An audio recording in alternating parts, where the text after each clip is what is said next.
বরিশাল থেকে আসছি আমি কই সাথে নাড়ানাড়ি করুন না আমরা যতই কোন আমি আপনারা ছাড়ুন না আমরা যতই বাটি বাটি কোন আমি ছাড়ুন না কারণ কি জানেন বাংলার বাবুক সম্রাট আব্দুর রশিদ সরকার উনি একটা কথা কইছে টাস খেলতে গেলে যে সময় মতো তুরুক দেয় না বলে আমার শালা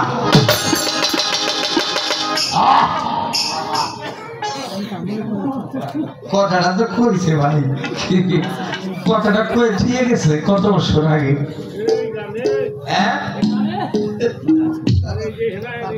আপনারা এই 29 খেলা জানেন কারা কারা একটু আদুরে দেবেন আটটাস খেলা আরে এটা জুয়া না এটা জুয়া খেলা কয়টা 29 খেলা আটটাস খেলা আমি প্রায় সময় দেখি চাঁদেশ্বর বাজারে যে টঙ্গ এই ঘরের মধ্যে দামি দামি মানুষ তারা 4 জনের 29 খেলা আটটাস খেলে এই খেলার মধ্যে সময় মতো যে তুরুক দেয় না যে তুরুক দেয় না রশিদ সরকার কইছে আমি তো কই না কই বলে আমার শালা যেই জায়গার বাউল গানের মধ্যে এই বৃহত্তর হরিপুরের মধ্যে কইছে এটা বিচার গান আগে বিচার পরে গান এখন গানের মধ্যে বিচার আসলে এই বিচার মধ্যে যদি কথা আমি না কই বিচারক যারা তারা তো আমার শালার পগুইব হ্যাঁ এই যে আমার মুরব্বী বাবারা বসা জ্ঞানীজন যারা তারা তো ধরবো ঠিক ধরলি না কেন এই জায়গায় ধরতেই কোনটা না গাদিরে খোমের ভিতরে মাওলা আলীর টার্গেট করে মাওলা দেয় তারিখ এই বেলায়েত দেয় তারিখ মান কুনতুম মাওলাহু ফাহাজা আলিয়ুম বলে আমার নবী কয় আমি যার মাওলা আলী ওটার মাওলা নবী বলছে শ্বশুরে এই বেলায়েত হয় খোদাই শক্তি সিনার এলেম বলে যারে জানগা পীরের বাজারে বা জানগা যায় ওলি আল্লাহর দরবারে মুর্শিদের দরবারে যায় মুর্শিদের দরবারে আমি তো গানটা খেয়াল করে বসে বসে শুনলাম অনেক বইতিরা গায় এই গানটা অনেক বইতিরা গায় বেলায়েত নাকি গাদিরে খমের মধ্যে মাওলা আলীরে দিছে এটা কাকলি পারবেন কয় নাই তারাবাড়ি দেওয়ার কইছে আমি আবার বুঝি আপনি এই কথা কইবেন না আমি জানি আরে আর একটা কথা কই এটা হাদিস দলিলেও কই না এই কথাটা হাদিস দলিলের মধ্যে আসে নাই যে ঈদে গাদিরে খমের মধ্যে মাওলা আলীকে বেলায়েত দিয়েছে ওদিনকা দিয়েছে মাওলায়াত মান কুনতুম মাওলাহু ফাহাজা আলিয়ুম মাওলা আমি যার মাওলা আলী তার মাওলা এই মাওলার দান করছে ওই দিনটা টার্গেট করে মাওলার অভিষেক বলে মাওলার অভিষেক বলে এই গাদিরে খমের মধ্যে ওই দিন দিয়েছে মাওলায়া আমি আপনার সাথে পালাগান করুন সারা রাত বেলায়েতের নবুয়ত এই যে মাওলা আলীকে ঈদের গাদিরে খমের মধ্যে মাওলা আলীকে বেলায়েত দিছে এই কথা যদি এখন সন্ধ্যা রাত্রে আপনি কর আমি বাদ বাকি রাত কি করব ঝুলি নিচে ঝুলে গিয়েছে এই যে তুরুক দিলাম এটা সময় মতো তুরুক হইল এই তুরুকটা 7টা দিয়ে কেবল দিলাম হ্যাঁ টাকা গোলাম 10 করা 14 এটা বাকি দিছে অনেক সময় সারা রাত মালিক যদি রাখে কেবল হাতটা দিয়ে একটু তুরুক দিলাম এখন প্রশ্নের যে জবাব আমাকে করেছেন অতি উত্তম ভাবে তার জবাব করেছে যেখানে সঠিক ওই জায়গায় বেঠিক আমি রশিদ তদুরের কথা আমার দাদা গোয়ার কোনো কায়দা নেই প্রশ্ন যেখানে করেছিলাম অতি উত্তম ভাবে তার জবাব কিন্তু গানটার মধ্যে আমি এই কথাটা আমার ব্রেনে আসলো ঈদের গাদিরে খমে মাওলা আলীকে বেলায়েত দিছে এই কথাটা আমার কাছে যেন কেমন লাগলো এই জায়গায় যাইয়া আপনি একটু আলাপ করবেন, দয়া করে মাওলা আলী আমার পিয়ারা হাবিবের কাছ থেকে বিলায়েত সংগ্রহ করলো, এটা কোন দিন থেকে শুরু? এই শুরুটা কবে থেকে? মাওলা আলী পিয়ারা হাবিব, এই জায়গায় অনেক প্রমাণ আপনার কাছে আছে। আপনার জবাবটা দিলে আপনার ওই গানটা উল্টে দিব। এই যে তুলু, এবার গানটা শোনেন। কোন গানটা? পিয়ারা হাবিবকে নবুয়ত দান করলেন আল্লাহ পাক। দেখা যায় 40 বছর বয়সে এই নবুয়ত প্রকাশ বা প্রচার পাইছে। এই কথাটা যারা কয় তারা কম, কিন্তু আমি আমার মুখ দিয়ে কথাটা আমি কোনোদিন কইতে পারি নাই, আর কমও না, আর আমি শুনিও নাই। গানটা শোনেন। গানটার মধ্যে নবুয়ত কোন দিন থেকে শুরু, প্রচার যেদিন থেকে শুরু ওই দিন থেকে। এই গানটা একটু শোনেন। মানিকগঞ্জের দেওয়ান আব্দুর রশিদ চিশতির বংশধারী গওহার শাহ, এই গওহার শাহ গানটার মধ্যে একটু খেয়াল করে শোনেন, আমি মৌখিক ভাবে বলবো। নবুয়ত দেখে কেউ দোজখী, কেউ বেহেশতি, কেউ জান্নাতে গেল, কেউ দোজখে গেল, আর কেউ কোন একজন মানুষ দোজখে যাবে যাবে বাপ। এই কথাটা একটু নতুন লাগছে আমার কাছে। এই নতুনটা দিয়েছে আমার সিরাজ ভাইয়ের কারণে। সিরাজ ভাই বারে বারে কয় এই যে টার্গেটটা করছে, দেখেন কোন ক্ষেপণাস্ত্র মারছে আমার।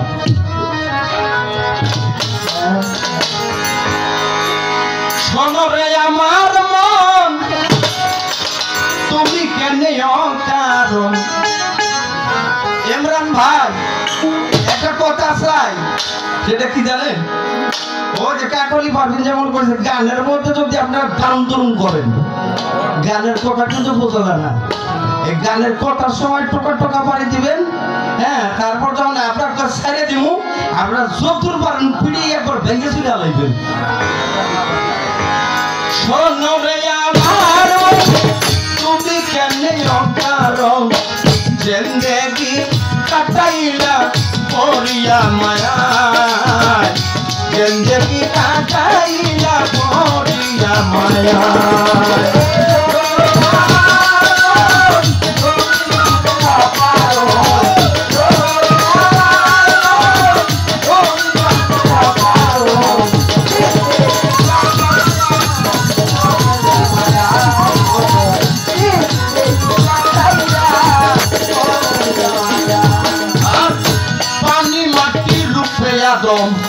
তখন ছিল না আদম, মরিবন হালে নবী আসিল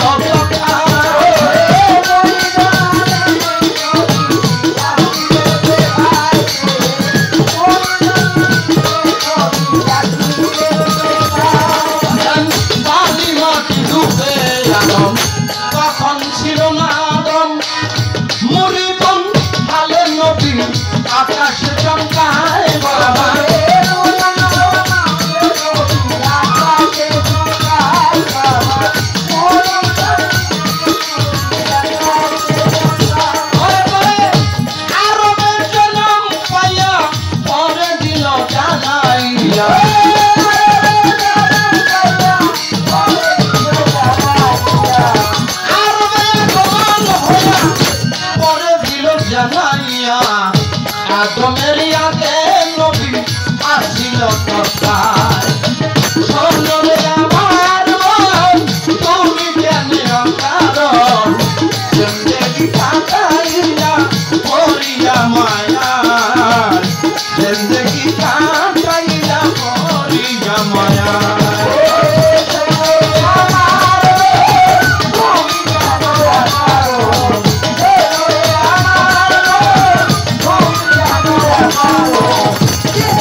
আমাদের প্রত্যেকটা মানুষের আদি পিতা আদম নবী আলাইহিস সালাম।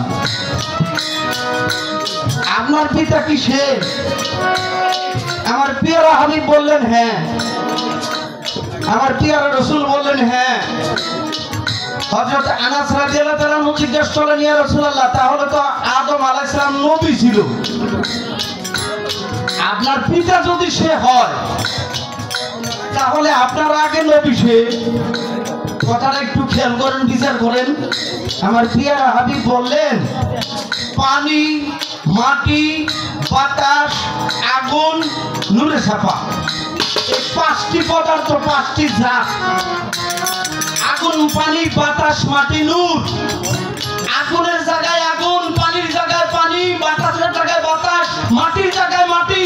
এই আদমের বডি তৈরি করার পূর্বে আমি নবী ছিলাম। আদমের বডি মোবারক দেহটা সৃষ্টি করবে পানি, মাটি, আগুন, পানি, বাতাস, নূর। এই পাঁচটি পদার্থ, পাঁচটি জাত। এই পাঁচটি জাত আগুনের জায়গায় আগুন, পানির জায়গায় পানি, মাটির জায়গায় মাটি, বাতাসের জায়গায় বাতাস, নূর। এই পাঁচটি পদার্থ পাঁচ জায়গায়, পাঁচ স্থানে একত্রিত করবে তো দূরের কথা, আরো হাজার হাজার কোটি কোটি বছর পূর্বে আমি নবী ছিলাম।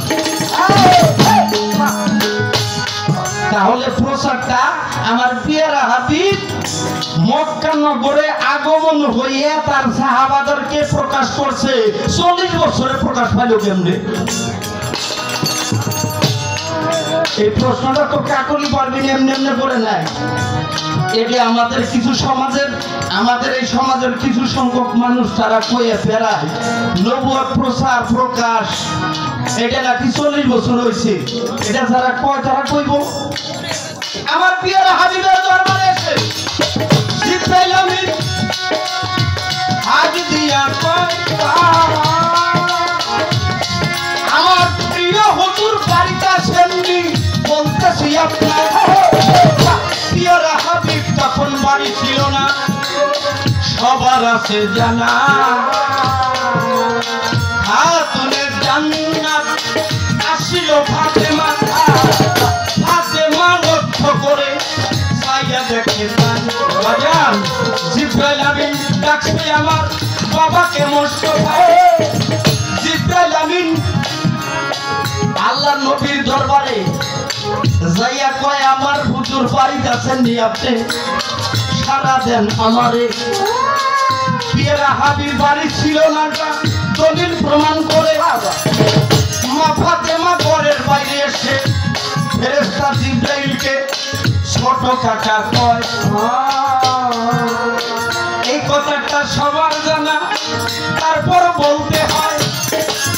ফাতেমার ছোট কাকা শুনে জিবরাইল আমিন বেজার হইয়া যায়। আস্তে আস্তে জিবরাইল ফেরেশতা সামনে আগায়। মসজিদে নববীর সামনে বারান্দায় পিয়ারা হাবিব ছিল। ওই জায়গাতে ধীরে ধীরে বাবা জিবরাইল আমিন গেল। জিবরাইলের চেহারা দেখা নবী বলতেছে, হায় হায়, আজকে কেন তোমার মুখটা বেজার দেখা যায়? তুমি বলো একটু জলদি করে,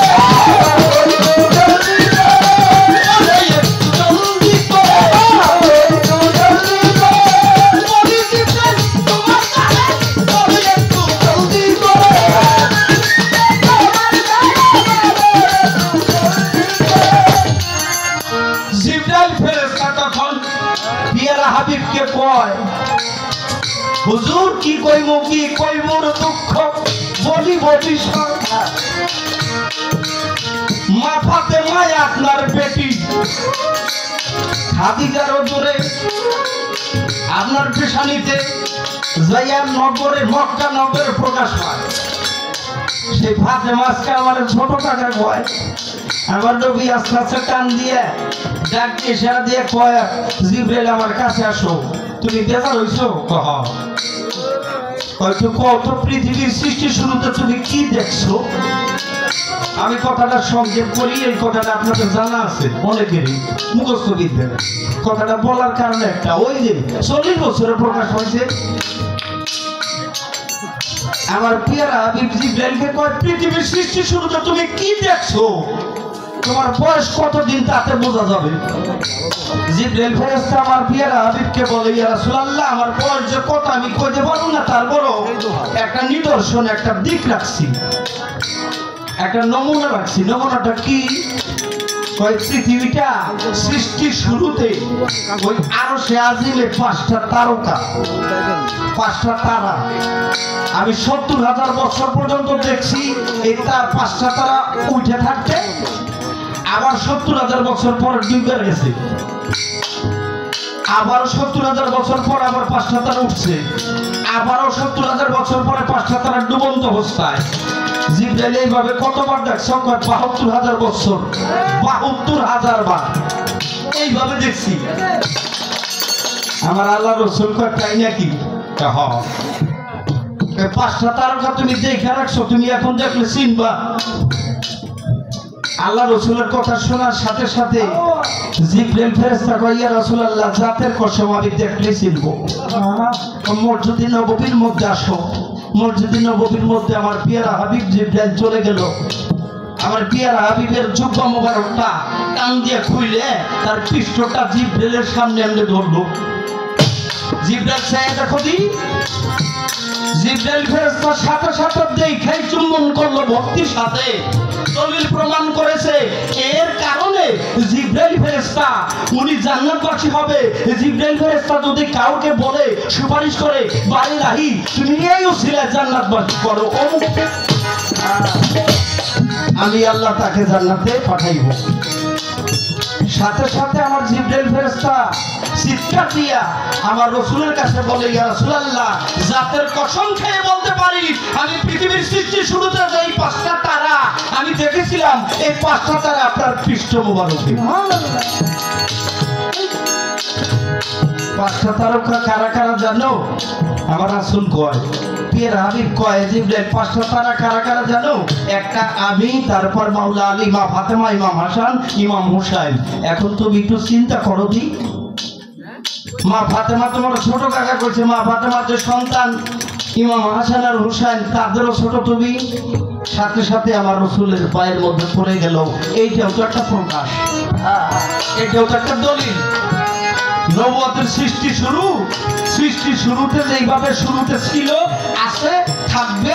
এই নবুয়ত, ওই যে আমার প্রথম গানটা সুফি মসজিদ দাইতে কয়, নবুয়তের নাই কলয়, এই নবুয়ত যেমনি ছিল আদি বল। তারপরে গানের কথা,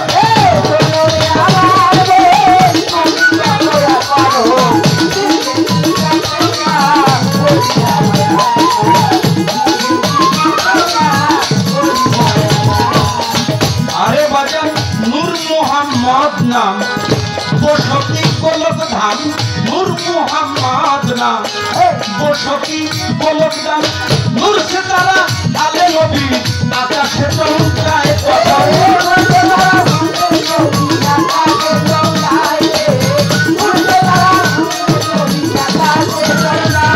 আর নূর মুহাম্মদ নাম, বসতি গোলক ধাম। নূর সে তারা আলে নবী, আকাশে চমকায় কথা।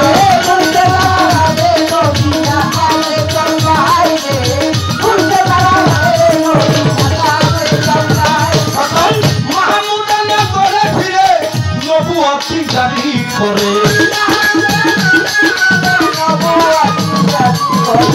মাহমুদানা করে ফিরে নবুয়তি জারি করে। আদমের আগে নবী আসিল কথায়,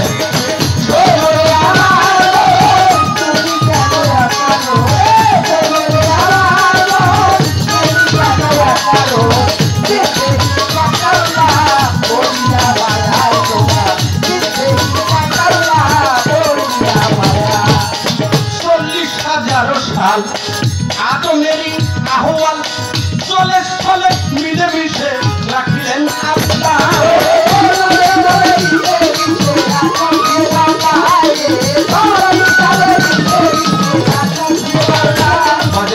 40,000 সাল আদমেরই আহওয়াল চলে স্থলে মিলে মিশে রাখিলেন আল্লাহ।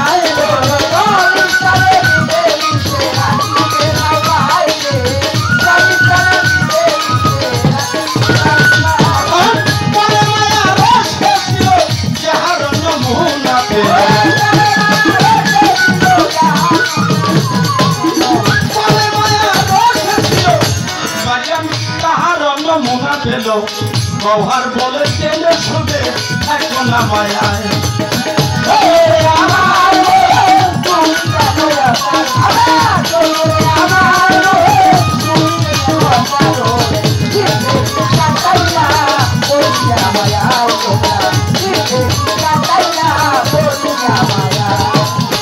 চলে গেল মহাজনী আমি এই পর্যন্তই রাখি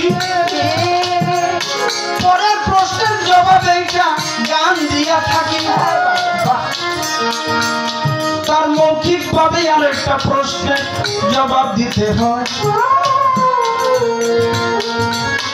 এই নবুয়ত দেখা দোজখী কোন ব্যক্তি হয় কোন ব্যক্তি জান্নাতবাসী ওই ব্যক্তি জান্নাতবাসী জান্নাতবাসী তাই আমারে করে জিজ্ঞাসি কোন ব্যক্তি জান্নাতবাসী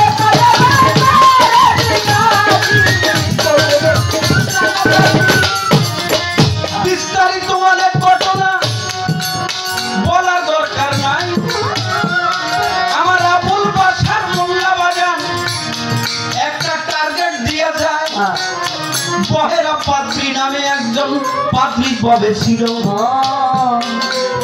নবুয়ত তিনি কৌশল করে নবুয়ত দর্শন করছিল আল্লাহর নবী আর একজন সাহাবা হযরত আকাশ যার নাম মায়ের কাছে শুনছিল এটা দলিলে পাইলাম তাওরাত কিতাবের মধ্যে বর্ণনাটা আকাশের মা আকাশের কাছে কয় মোহর নবুয়ত নিয়ে আসবে দিনের মোস্তফা যদি একবার দেখতে পারো যদি একবার দেখতে পারো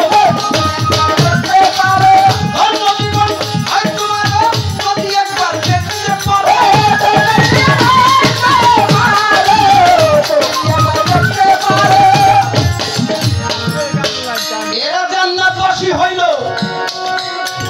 দোজখী কারা কারা আবু জেহেল আবু লাহেব ছিল সন্তান সম্পত্তিরা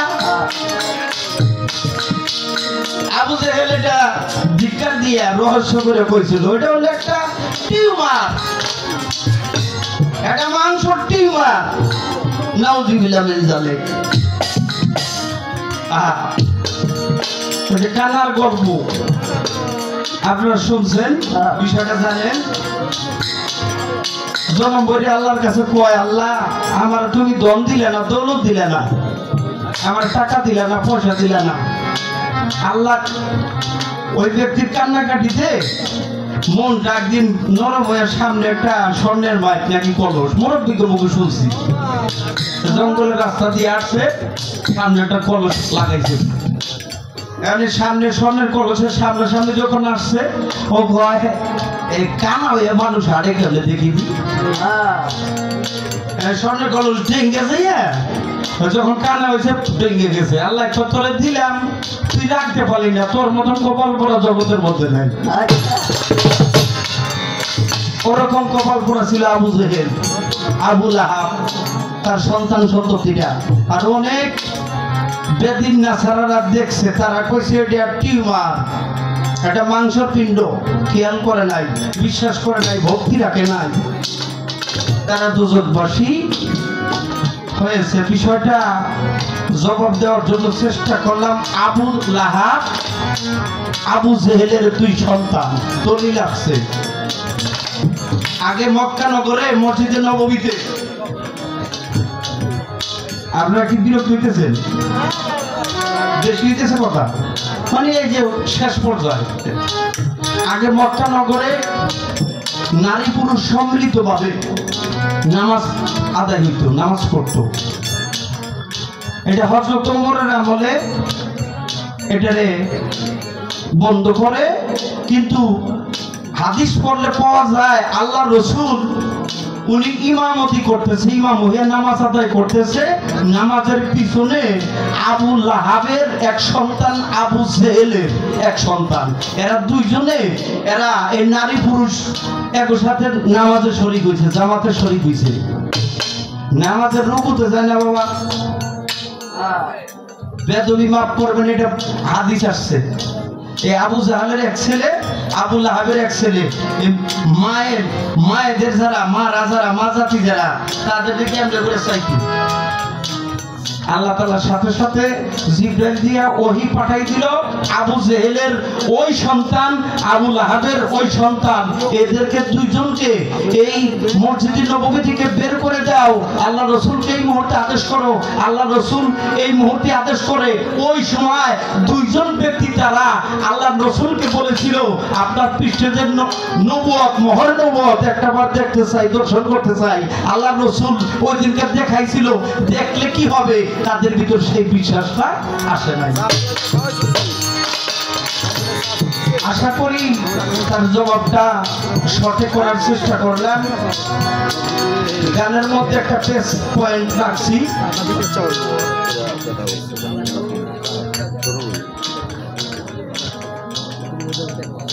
আল্লাহর শক্তি বিলায়েত, আল্লাহর মূল শক্তি বিলায়েত, যে শক্তিতে বান্দার হায়াত। তার এই গানটার মধ্যে এই বিষয়টা পাই, আল্লাহর মূল শক্তি হলো বিলায়েত, যে শক্তির মধ্যে বান্দার হায়াত। বিলায়েতের নবুয়তের পালা আমরা অনেক শুনছি, মানে আমি অনেক শুনছি, কাকলি পারভিনেরা অনেক গাইছে। আজকে এই পালাটার ধরনটার আলোচনাটা একটু ব্যতিক্রম হবে আশা করি। হ্যাঁ, প্রথম প্রশ্ন জবাব অতি উত্তম ভাবে দিছে। এই জায়গায় যাইয়া আমরা সুরেশ্বরী মাঝ ভান্ডারী বিভিন্ন তরিকার মানুষ এই জায়গায় উপস্থিত আছি। আমার বইনার কাছে, হ্যাঁ বই কইলেন না বেজারি, আর ভাই কইলাম সকালবেলা বইতুম। আল্লাহর মূল শক্তি বিলায়েত, যে শক্তি নাকি বান্দার হায়াত। একটা হলো বান্দার, একটা হলো বান্দি। বান্দা হলো পুরুষ জাত আর বান্দি নারী জাত। আমি আপনার কাছে এই জায়গায় একটু জানতে চাই, আমি আপনার বিলায়েত সম্পর্কে, এই যে বান্দার হায়াত যে বিলায়েত, এই জায়গায় যে একটু আলাপ করবেন, বান্দার হায়াত কেমনে। লাকাদ জাকুম রাসূলুম মিন আনফুসিকুম, আল্লাহর রসুল কইছে, আমি রসুল বান্দার হায়াতের সাথে, বান্দার আনফাসের সাথে, বাতাসের সাথে যাওয়া আসা করি। এই জায়গায় দরবেজি লালন সাইজি কইছে, দরসর হাওয়ার ঘরে ভাত পেতে, সে কি সামান্য চোরা ওরে ধরিবি কোন আকাঙ্ক্ষিতে, দরসর হাওয়ার ঘরে ভাত পেতে। যদি বান্দার হায়াত ওই জায়গায় হয়, তাহলে বোঝা যায় বিলায়েতটা বান্দার হায়াত। আপনি একটু জবাব করবেন, বান্দার হায়াত বিলায়েত, বিলায়েত বস্তু দেখা যায়, কামেল পীরের দরবারে গেলে দেখা যাবে। এই জায়গায় আপনি একটু আলাপ করবেন, বান্দার হায়াত কিভাবে। আশা করি আমাদের সাথে